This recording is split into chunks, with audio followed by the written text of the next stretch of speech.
ampliación de noticias. Estamos Fernando Carballo, Carlos Villarreal y quien habla Mónica Delta, 8:06 de la mañana.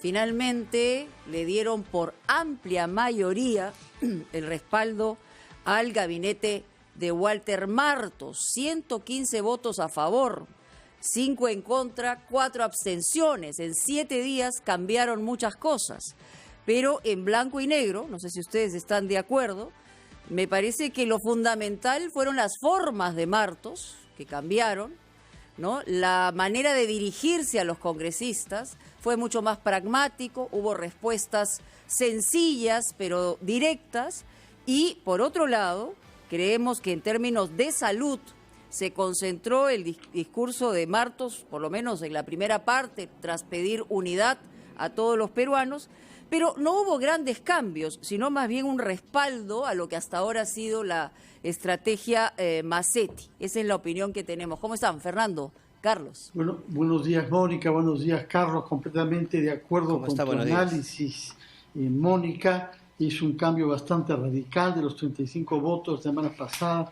Hemos pasado a 515, bancadas enteras, incluso algunas recalcitrantes como UPP han votado a favor.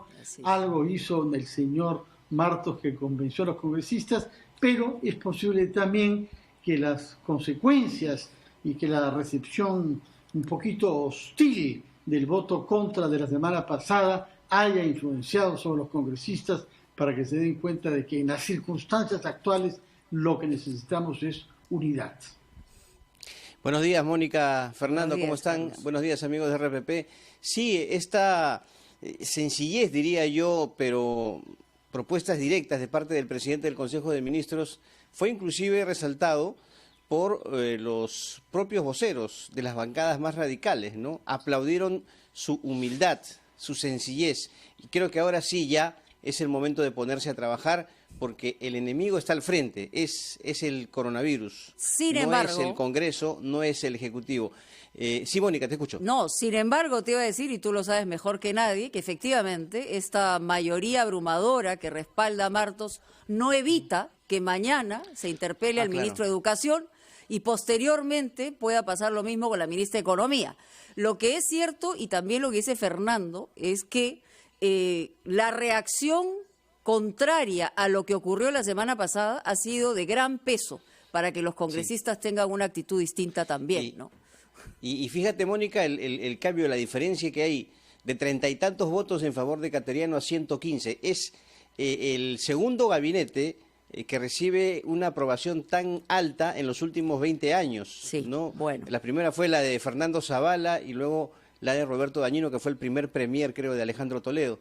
Entonces, la verdad que es una diferencia que llama mucho la atención, pero bien por ahora, ya se acabó esto y a trabajar, ¿no? A trabajar, y justamente con quien... Mónica, sí. Quisiera que me permitas un comentario internacional, Claro. que es la designación de una mujer como candidata a vicepresidente de Estados Unidos por parte del candidato demócrata Joe Biden. Se trata de una mujer considerada de la comunidad afro-norteamericana, de 56 años de edad, senadora de California. Pero lo interesante es que ella es de origen indio, mezcla sangre afroamericana con un padre y una familia de Bombay de activistas pacifistas y pro derechos humanos en la India. Ella es nacida en California, pero es un mestizaje en realidad global. Es algo extraordinario que esta señora pueda candidatar con posibilidades de ser vicepresidenta,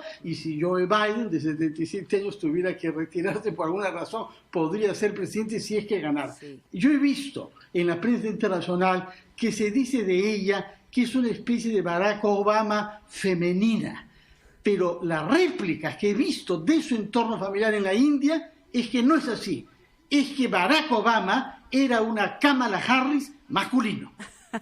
Muy bien, bueno, vamos a verlo. Barack Obama fue un fenómeno en su momento. Ojalá que la designación de esta candidata a la vicepresidencia también refuerce el ticket demócrata, que en este caso es importante por la circunstancia que está viviendo Estados Unidos. Pero bueno, vamos de inmediato a lo que tenemos en este momento en Ampliación de Noticias, estamos con el doctor Eduardo Gotuso, una persona muy importante que también nos ha acompañado durante toda esta pandemia con sus orientaciones. Él es integrante además del Comando Nacional COVID-19.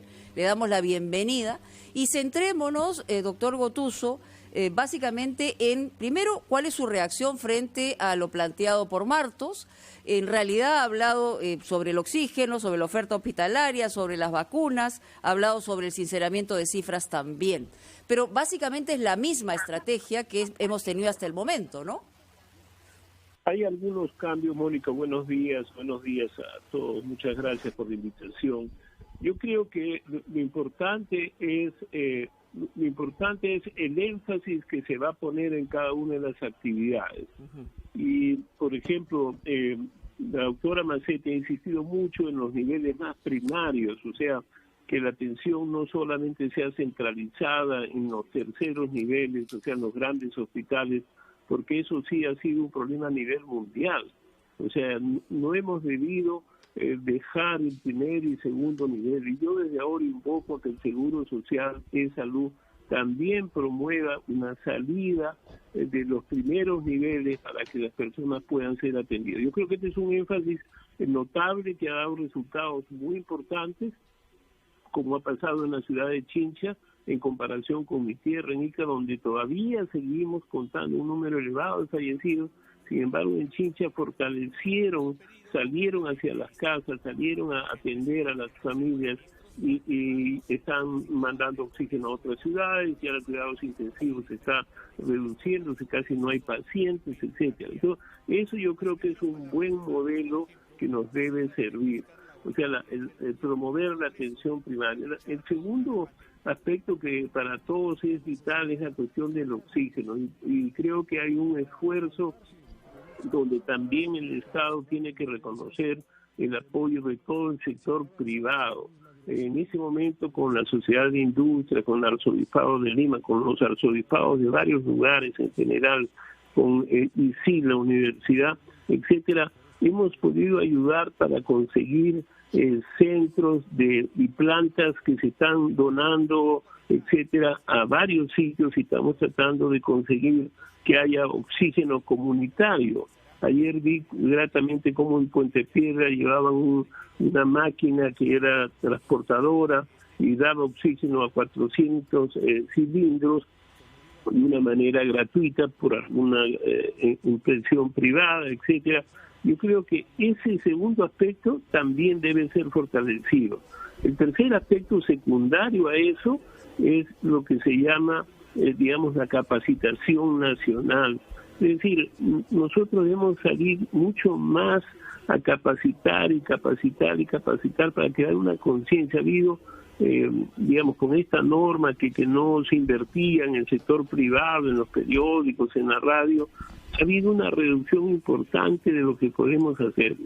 Yo siempre decía, cuando hay una campaña electoral, tenemos 5 o 6 horas de avisos de gente que sale a hacer. Bueno, en este caso el Estado debería salir a invertir en que los líderes, los expertos, todo el mundo salga a enseñar conceptos muy simples sobre cómo reducir.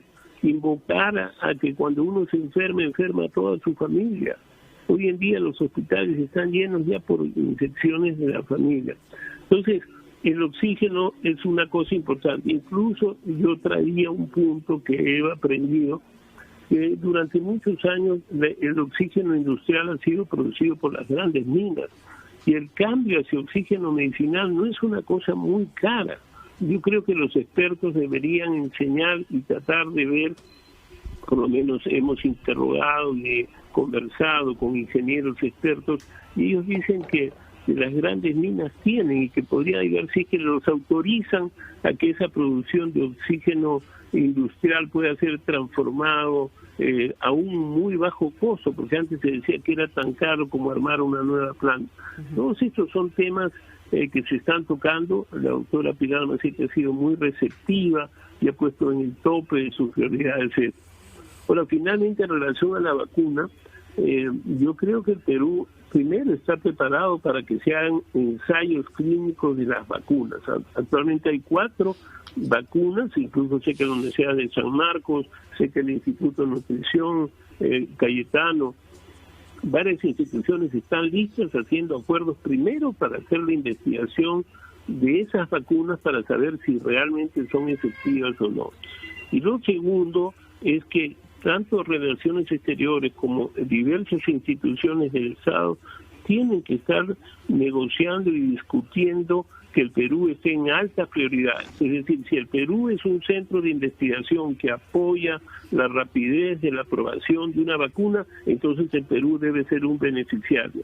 Y para eso el Estado tiene que dar el máximo de apoyo a que se ejecuten de manera adecuada, que no hayan todos estos documentos que se pide, no dejan de terminar cuando la velocidad en este momento es vital. Y entonces el Perú tiene que ser un buen candidato, hay buenos profesionales, buenos equipos que pueden conducir ensayos clínicos, y en ese sentido yo creo que el Perú debe, con esa actividad, el Perú tiene pues el derecho de poder exigir a las compañías productoras de estas vacunas o a los países a que sí el Perú esté en la lista del tope de las prioridades. Sí. Gracias, doctor Gotuso, por este panorama. Tenemos que ir a una pausa, pero yo quisiera dejarle un punto planteado en relación a algo que dijo el primer ministro Martos ayer, que se anunciarían hoy nuevas medidas, dijo, para hacer frente a la pandemia, y se entiende que son medidas restrictivas.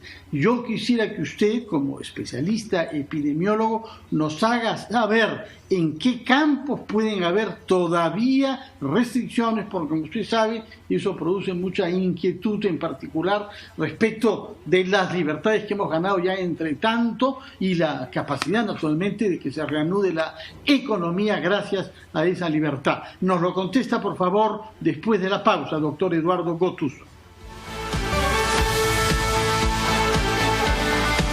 Estamos entrevistando al doctor Eduardo Gotuso, asesor del Ministerio de Salud, al cual le habíamos dejado planteada la pregunta. El general Martos hizo referencia ayer en su exposición de política general de ciertas medidas que se anunciarán hoy, no ayer, no se sabe por qué, sino hoy.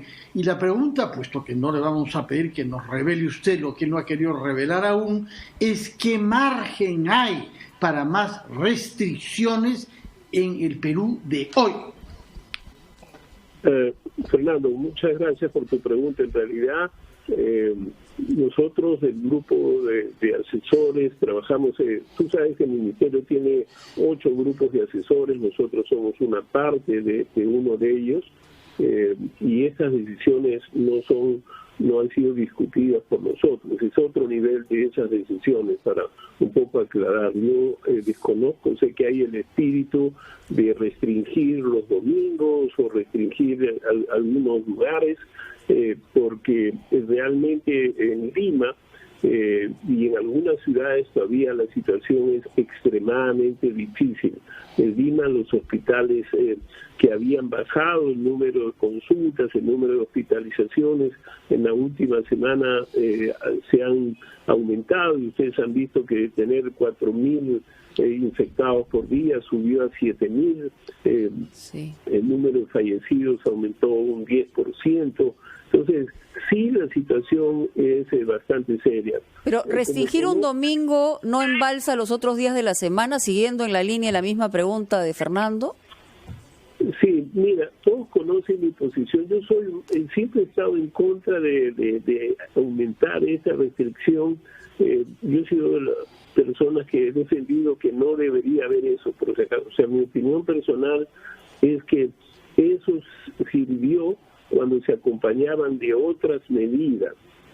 Entonces, tú te has dado cuenta, Mónica, cuando tú restringes un día, inmediatamente los sábados o los lunes se vuelve, pues, digamos, lo que no se hace el domingo, y entonces no hay ninguna respuesta adecuada. Quizás el reducir de 10 de la noche a 8 se reduzca un poco algunos de los brotes de violencia que están apareciendo, pero yo creo que hay que esforzar más lo que yo digo, la campaña de educación. Yo, personalmente creo que estas medidas restrictivas, yo todavía no he visto el impacto tardío, porque nosotros seguimos teniendo un número importante, hubo más restricciones, en Semana Santa ocurrió lo mismo, más restricciones, y lo único que hubo fue 2 días antes unas colas extraordinarias, una aglomeración que contribuyó a tener más casos. Entonces, las medidas restrictivas, en mi opinión, no son muy buenas si es que no hay acompañamiento de otras actividades.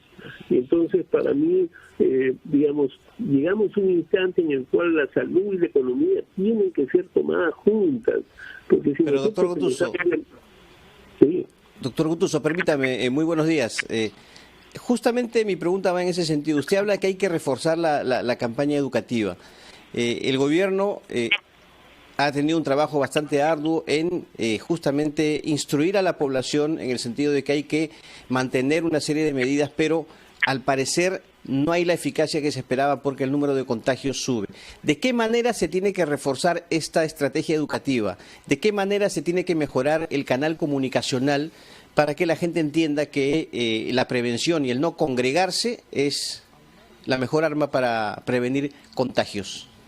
Una de las armas, o sea, yo no creo que haya un arma individual, por si acaso, Ricardo. O sea, en general creo que la pandemia se debe manejar bajo varios ángulos. Es una situación compleja, pero creo que hay que educar y dar facilidades. Por ejemplo, ya tenemos más posibilidades de llamadas por teléfono en cada barrio. Alguien tiene que llamar y tiene que tener una respuesta en los siguientes 10 minutos y tiene que haber una respuesta efectiva. No decir, bueno, vamos a esperar a ver si pasa tal cosa, llamemos en 3 días. No es así. Hoy en día, en pleno brote, alguien llama, alguien tiene que ir a respuestas rápidas. Primera condición. Segunda condición, las campañas deben ser masivas y continuas, porque si tú miras las notas, siempre son, una buena parte son críticas necesarias, por supuesto, para el proceso, pero ¿qué hacemos para construir? ¿Qué hacemos para educar? ¿No? ¿Qué nos dicen los maestros que son comunicadores sociales? Yo hace poco hablaba con Jorge Salmón y hay necesidad de hacer campañas educativas en el cual se fortalezca, la solidaridad, el respeto a la norma, el usar bien las mascarillas, etcétera, porque no es solamente decirlo. Ustedes todo el tiempo he visto cómo los programas de televisión muestran cómo mucha gente, esas cosas hay que enseñar. Usted se está equivocando, señor, usted se está equivocando. Educar a los jóvenes que cuando hacen reuniones no pueden ir a enfermar después a sus padres o a sus abuelos. Y cuando hay reuniones familiares también, y en los centros de trabajo, cuando alguien baja la guardia, tiene que ser llamado a atención por otra persona diciendo, tú nos estás contagiando, por favor, usa bien tu mascarilla. Eso doctor, son los deberes que hay que enseñar. A ver, si le he entendido bien, entonces es cierto, estas campañas, estos mensajes han habido, pero ¿qué se tiene que mejorar? ¿La frecuencia, la continuidad de estos mensajes? Por supuesto, el mensaje y el contenido y las formas. O sea, la forma, yo no soy un comunicador social, he visto programas, cuando hay campañas electorales, aparecen campañas espectaculares de cómo llegar hacia el público, etcétera. Los comunicadores sociales tienen que ayudarnos, los psicólogos, las personas que manejan comunidad tienen que ayudar para que los mensajes lleguen claros, que lleguen muy definidos, no solamente el mensaje de tristeza, de que todo es negativo, de que uno no puede ir al hospital porque se muere en la puerta, es decir, y todos tenemos que hacer ese esfuerzo, es decir, dar mensajes constructivos, positivos, para entre todos empujar el mismo camión para que comience a caminar bien.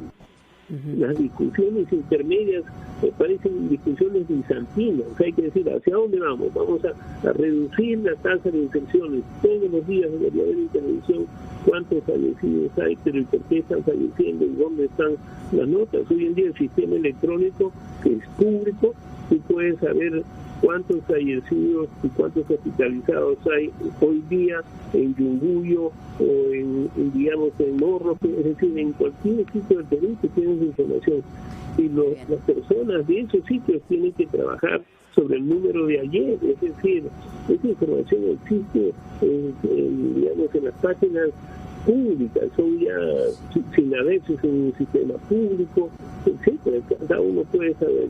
Yo haría mucho énfasis en eso. Ahora, si hay que restringir, será pues una lección para los peruanos de que tenemos de nuevo que restringir con mucha molestia. La restricción además puede parecer como un castigo, y aquí en realidad de lo que se trata es de llegar a la gente de manera masiva y sistemática con un mensaje claro para saber exactamente qué hacer, porque es muy fácil, y hay que decirlo humanamente, relajarse, pero el mensaje tiene que ser, como se dice en publicidad, de manera, o sea, machacarla de manera continua para que llegue a todos y cada uno, y eso tiene que ser una decisión y una voluntad nacional, no solamente de los medios de comunicación, ¿no? Estamos totalmente de acuerdo. Yo creo que el mensaje más importante que da Pilar Macetti es la necesidad de hacer una interacción con toda la sociedad, llámese iglesias, llámese alcaldías, llámese clubes, etcétera. Todos tenemos que esforzar. El ejemplo del fútbol. No cumplan esto, están poniendo en riesgo sus clubes, están poniendo en riesgo su salario, su vida y su futuro, y el futuro de este deporte en el país. Y vienen los hinchas y terminan de rematar con un comportamiento que debe ser absolutamente criticado. Es decir, han puesto en riesgo cientos de personas que se han infectado esa noche y el día siguiente. Es decir, todos esos son modelos que debemos mostrar al país cómo es que vamos mal, cómo es que llenamos los hospitales por ese comportamiento. Es decir, hay mensajes que el Perú conoce bien. Le agradecemos muchísimo siempre su gentileza y los consejos, pero en realidad hay que seguirlos. Esto, como se ha dicho en varias oportunidades, no es una carrera de 100 metros, sino es una carrera de resistencia y de obstáculos. Y hay que llegar a la meta, sabe Dios cuándo, porque no tiene una cantidad de kilómetros, no sabemos exactamente cuándo voltearemos la página. Vamos a una pausa muy amable, doctor Gotuso, y regresamos en Ampliación de Noticias.